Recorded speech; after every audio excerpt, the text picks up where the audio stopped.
안녕하세요. 지금 이 제품은 명품 루이비통인데요. 지금 이 디링 고리가 떨어졌습니다. 크로스끈에 달아야 되는 디링 고리가 떨어졌어요. 근데 이제 디링이 있는데요. 이러한 고리를 만들 때 조각칼을 이용해서 예쁘게 자르는 방법이 있습니다. 그거를 좀 설명을 해 드리려고 하는데요. 이 공예라는 것은 뭔가를 만드는 거잖아요.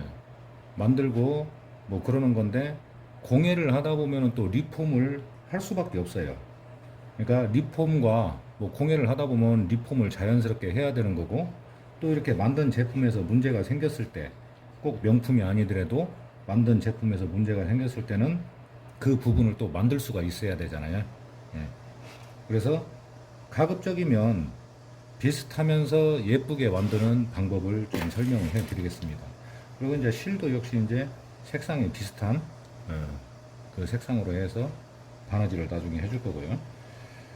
그러면 이 고리가 떨어졌는데 이 고리 부분을 어떻게 만들까? 이제 빼긴 뺐어요. 그러면은 뭐 가죽도 적당한 두께, 비슷한 두께로 해서 준비를 해 놓고,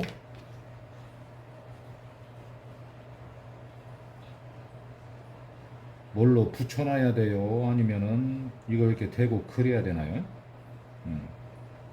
복잡하죠?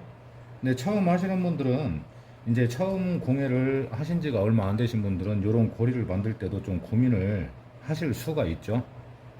근데 이제 이 모양을 동일하게 하게 그렇게 해서 만들려면은 이런 방한지를 사용을 합니다. 패턴이죠, 패턴. 방한지를 사용해서 먼저 그려 놓고, 그리고 나서 그걸 대고 가죽을 자르는 거예요.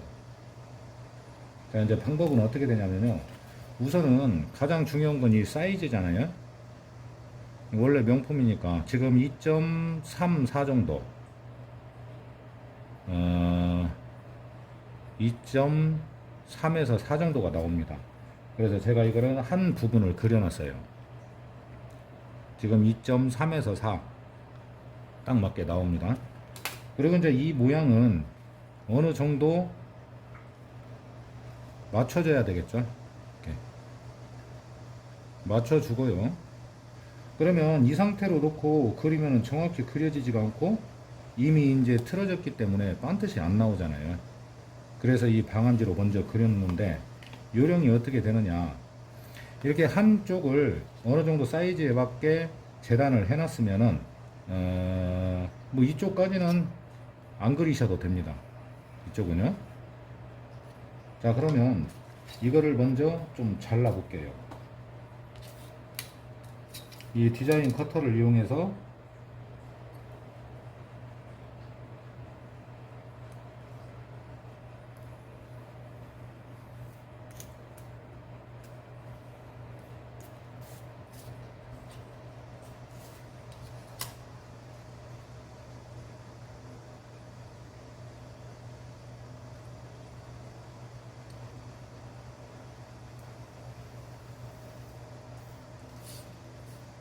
자, 한쪽을 잘라 줬습니다. 그러면 이제 이 모양을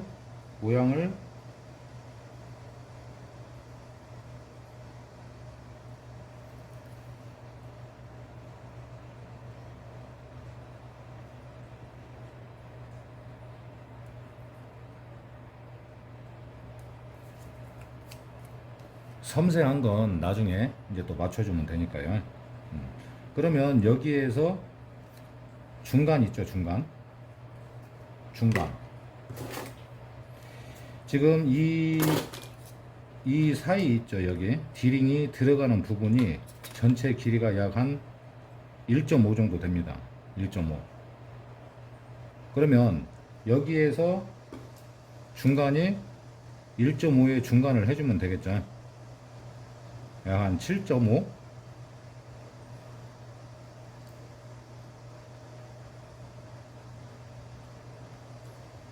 자, 이 정도가 중간입니다. 그러면 이걸 접어주죠. 이렇게 접어주고 이쪽 모양을 잘라주면 되겠죠.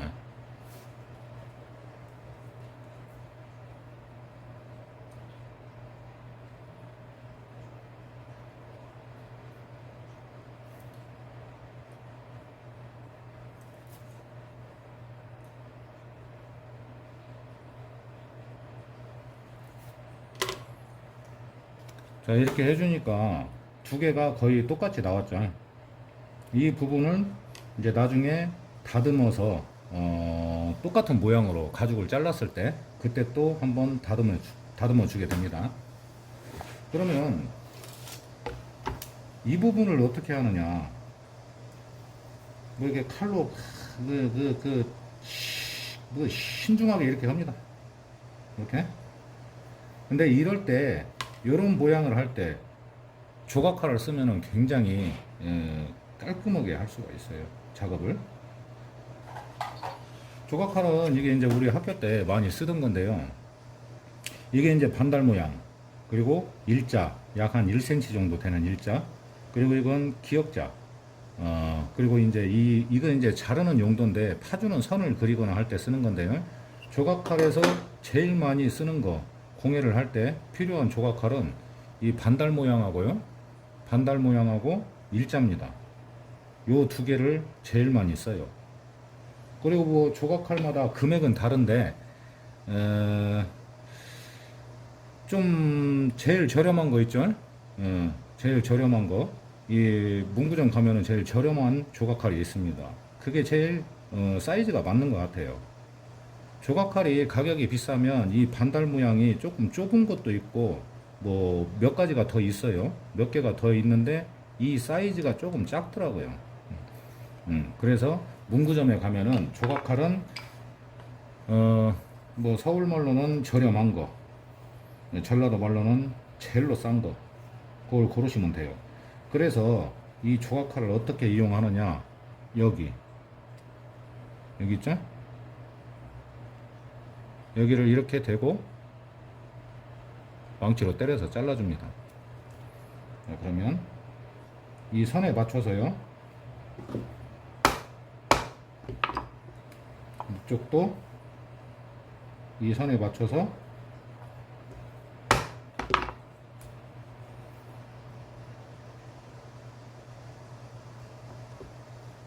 반달 모양이죠. 또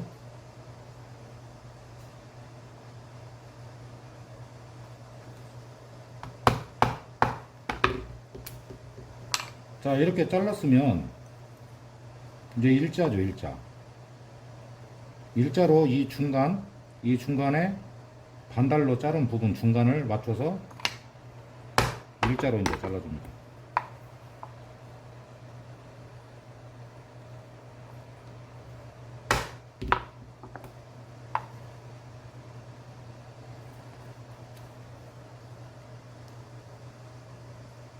자, 보이시죠? 이렇게 매끈하게 잘려요. 근데 꼭 이것뿐만이 아니고 방한지를 자를 때 조각칼을 쓰느냐? 이때도 써주지만은요. 실제로 가죽을 잘라줄 때 그때는 굉장히 이제 효과가 크다는 얘기죠. 편하고 정확히 잘라지고 이쁘게 잘라지고 매끈합니다. 지금 이건 종이니까 그러는데 실제로 가죽을 잘라줄 때는 굉장히 이쁘고 단면이 깔끔하게 잘 잘립니다. 자, 이제 가죽에 대고 한번 그려서 잘라볼게요.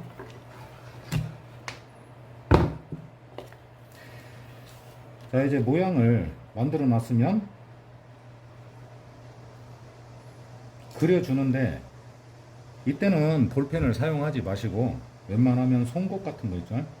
송곳으로 해서 그려주시면 좋습니다. 잉크가 번질 수도 있고 뭐 이제 여러 가지 방법이 있는데 가급적이면 송곳으로. 이걸 그릴 때는 정확하게 그리지 않는다 하더라도 자르고 나서 수정이 좀 어느 정도는 가능하잖아요. 그래서 이렇게 패턴지를 대고 모양을 그려줍니다.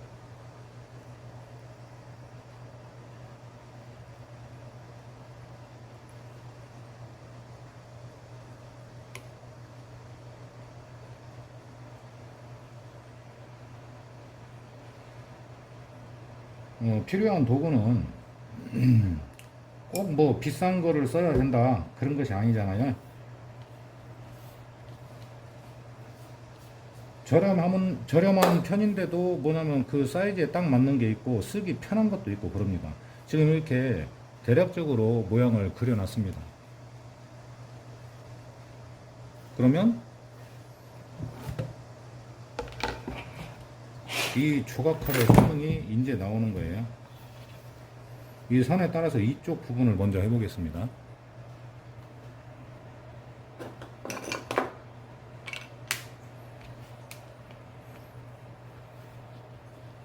자, 여기에 그려진 선, 이쪽 선과 여기 선을 맞춰서 조각칼로 잡아주시고,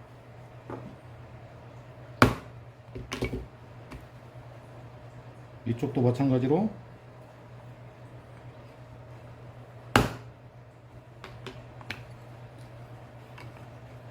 그 다음에 일자가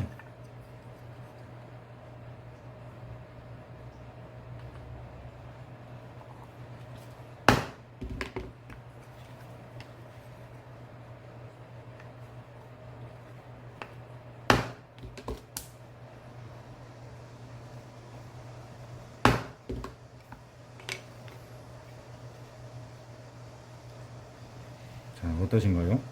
이제 사포로 살짝만 다듬어 주면은 단면이 깨끗하면서 아주 모양이 이쁘게 잘 나오겠죠.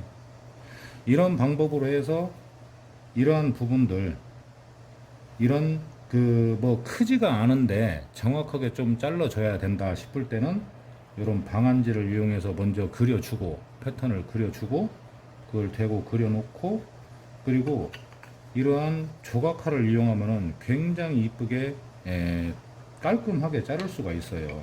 그리고 가끔 보면 핸드폰 케이스들 많이 만드시는데 잠깐 좀 설명을 해드릴게요. 뭐 이런 식 이제 그 카메라 렌즈죠. 요즘에는 슬라이더도 많이 쓰는데요. 고장 확률도 있고 좀 그런 것 같아요. 뭐 예를 들어서 이런 모양들이 있더라고요. T자 모양. T자.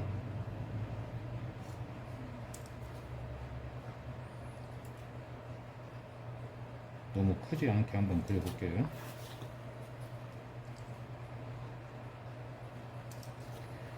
자, 이렇게 되면 카메라 렌즈가 있는 부분이 T자 모양으로 되어 있다.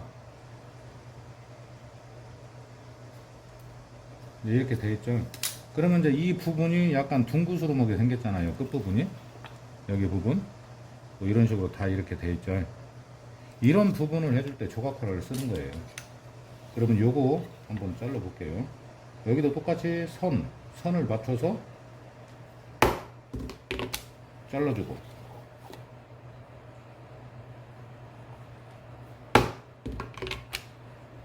자, 이렇게 모퉁이를 반달 모양으로 먼저 커팅을 했죠. 이런 식으로.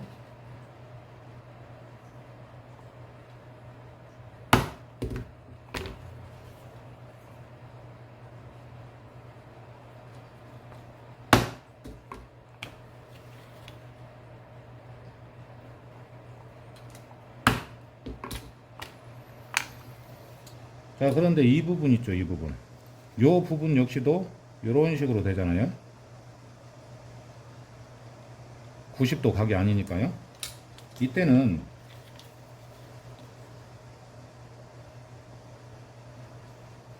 반대쪽으로 해서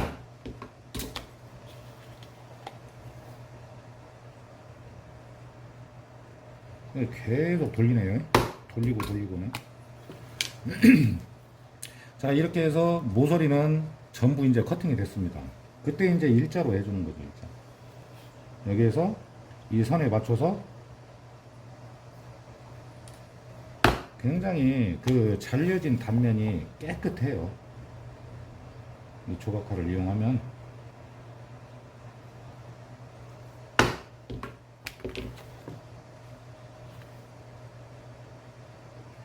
여기도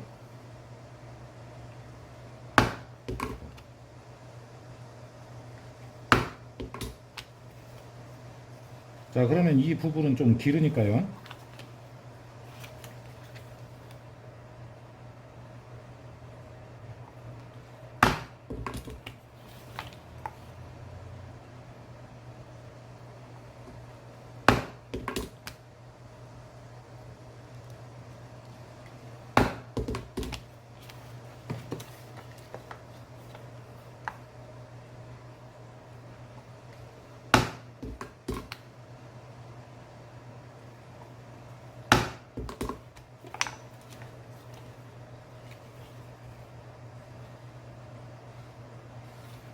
아주 이쁘게 잘렸습니다. 그러면 이쪽 부분은, 긴 부분은 또 하나의 요령은 뭐냐, 뭐 조각칼로 이렇게 해서 쭉 잘라줘도 되는데 이 폭이 1cm 정도밖에 안 된다고 했잖아요. 그럴 때는 요 25mm 재단칼이 이렇게 좀 넓은 게 있고 좀 좁은 게 있어요. 좁은 걸 이용해서 선에 맞춰서요.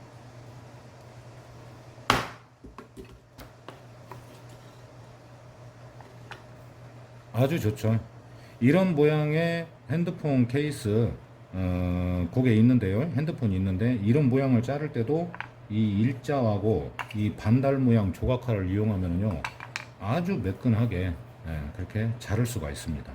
그리고 사포로 살짝만 이제 거친 부분만 다듬어 주고, 그리고 나서 여기에 이제 단면 엣지코트로 해서 마감을 해주면은 카메라 렌즈 구멍이 되게 깔끔하고 고급져 보이고 이뻐요.